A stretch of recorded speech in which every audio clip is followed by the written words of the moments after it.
टांगण वंदिन चरण डोळ्यान पाहिन रूप तुझे प्रेमे अलंगिन आनंदे पूजन भावे वाळीन म्हणे नावा त्वमेव माता पिता त्वमेव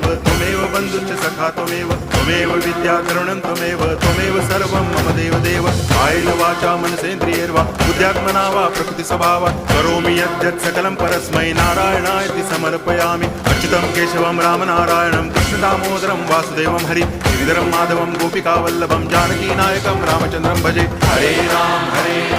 राम